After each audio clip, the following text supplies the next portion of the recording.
नमस्कार मित्रांनो, व्हिडिओ आवडला तर व्हिडिओला लाईक आणि चॅनलला सबस्क्राइब करायला विसरू नका। आज या व्हिडिओमध्ये अभिनेत्री काजोल भडकलेली आहे। आता मी पुन्हा हिंदीतून बोलू, ज्यांना समजायचे ते समजून घेतील याबद्दल जाणून घेऊया आजच्या व्हिडिओमध्ये। मुंबईतील वर्ली NSCI डोम येथील हरित महोत्सव राज्य चित्रपट पुरस्कार सोहळा मोठ्या उत्साहात पार पडला। यावेळी बॉलिवूड अभिनेत्री काजोल आणि अभिनेते अनुपम खेर यांना देखील पुरस्काराने सन्मानित करण्यात आलं। या कार्यक्रमाला मुख्यमंत्री देवेंद्र फडणवीस, उपमुख्यमंत्री अजित पवार आणि सांस्कृतिक कार्यक्रम मंत्री आशिष शेलार यांची उपस्थिती होती।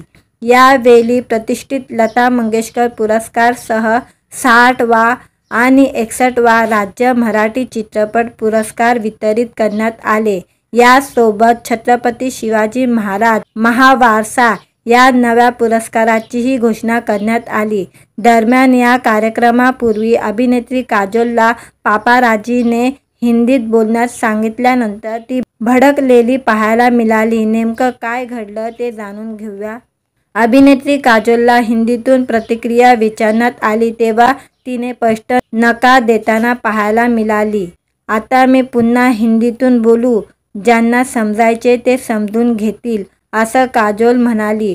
पुढे बोलताना काजोलने सांगितलं की माझ्या आईला हा पुरस्कार मिळाला होता, त्यामुळे मला हा पुरस्कार मिळणे जास्त अभिमानाचे आहे। मला मराठी चित्रपटात काम करायला खूप आवडेल। चांगली स्क्रिप्ट मिळाली तर मी नक्की काम करेल, असेही तिने सांगितले। दरम्यान या कार्यक्रमात मुख्यमंत्री देवेंद्र फडणवीस यांनी अभिनेत्री काजोलचे कौतुक देखील केले। देवेंद्र फडणवीस म्हणाले, काजोल यांनी 30 वर्षांपूर्वी हिंदी चित्रपटसृष्टीत करिअरची सुरुवात केली होती। त्यानंतर त्यांच्या अभिनयाने नेहमीच प्रेक्षकांना आकर्षित केले। आजही त्या उत्तम प्रकारे सिनेमामध्ये विविध भूमिका साकारत आहे। आज त्यांच्या जन्मदिवशी त्यांना पुरस्कार देताना आम्हाला खूप आनंद होतोय। तनुजा जी या कार्यक्रमात उपस्थित राहिल्या याचा आनंद आहे। त्या काळात एक मराठी मुलगी सिनेक्षेत्रात आपलं साम्राज्य प्रस्थापित करू शकते हे त्यांनी दाखवून दिले होते, त्यामुळे आम्हाला त्यांचा अभिमान आहे।